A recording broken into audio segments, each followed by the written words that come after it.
30 ఏళ్ళు కాదు కదా, 75 ఏళ్ల స్వతంత్రంలో ఎప్పుడు లేని విధంగా ఈ రోజు స్కూళ్ళు బాగుపడినాయి, ఆరోగ్య వ్యవస్థ బాగుపడింది, పిల్లలు చదువుకుంటున్నారు, మంచి వైద్యం అందుతుంది.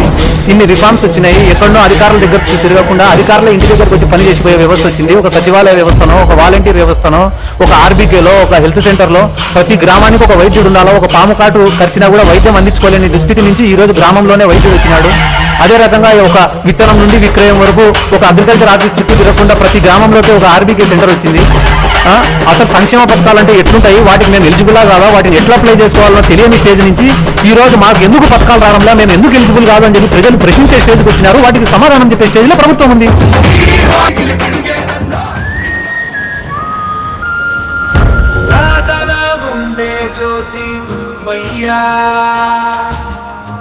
సమాజం నడితే నేత నువ్వయ్యా,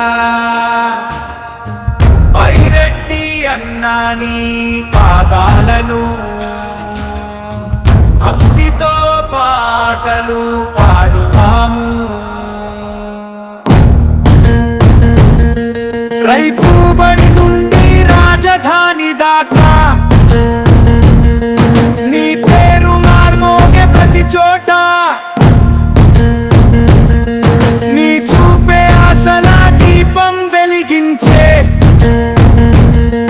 నీ మాటలే గుండె ధైర్యం నింపే, సత్యం నీతో నడిచే ప్రతి అడుగు, సమాజ మార్గం చూపెని ఒక గెలుపు. చిన్నవాడి కలలకి నీకు అర్థం, పెద్దవాడి చాపలకి నీతో నిర్ణయం, ఆర్థికం విద్య సేవల కిరీటమై అన్నగా నిలిచావు జనులకు ఆశై. నీ ధైర్యం నీ దీక్ష మాకు గర్వం, పైరెడ్డి అన్నా నువ్వే మా సర్వం.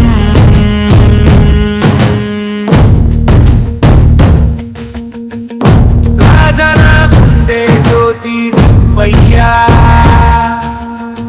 సమాజం నడిపే నేత నువ్వయ్యా, పైరెడ్డి అన్నా నీ పాదాలను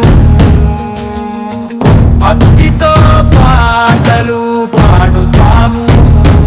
జై సిద్ధార్థ రెడ్డి అన్నా.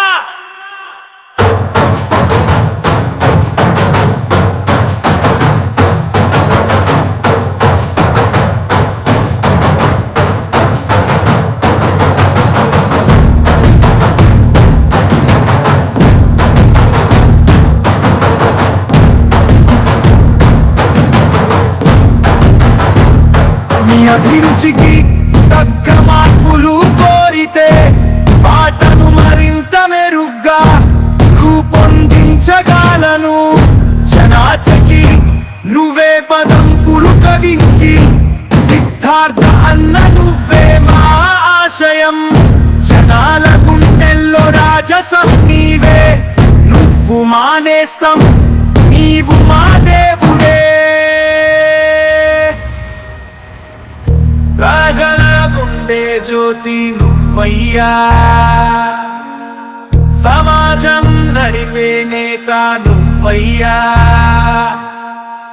పైరెడ్డి అన్నా నీ పాదాలను భక్తితో పాటలు పాడుతాము.